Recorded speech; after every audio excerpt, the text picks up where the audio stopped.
સવારથી જ વાતાવરણમાં પલટો જોવા મળ્યો છે, સાથે જ ધુમ્મસભર્યું વાતાવરણ છવાયું। સુરેન્દ્રનગર જિલ્લાના લખતરમાં વહેલી સવારથી ધુમ્મસ પડતા અને ઝાકર આવતા ખેડૂતોમાં ચિંતા પ્રસરી હતી। વહેલી સવારે જ ઝાકર પડતા જીરાના પાકને નુકસાન થવાની ભીતિ સેવાઈ રહી છે।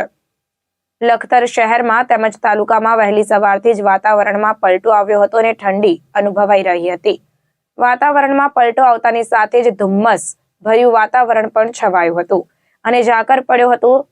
ઝાકર પડવાથી ખેડૂતોના જીરાના પાકને નુકસાન થવાની ભીતિ સેવાઈ રહી છે, તેમજ ચિંતા પણ પ્રસરી જવા પામી હતી અને ઝાકરથી જીરાને મોટી નુકસાની થવાની ખેડૂતોમાં ચિંતા પ્રસરી જવા પામી। ત્યારે હાઈવે પર વાહન ચાલકોને ધુમ્મસના કારણે લાઇટો ચાલુ કરવાની પણ ફરજ પડી હતી અને વિઝિબિલિટી પણ ઘટી હતી, જેના કારણે વાહન ચાલકોને વાહન ચલાવવામાં પણ મુશ્કેલી પડી હતી।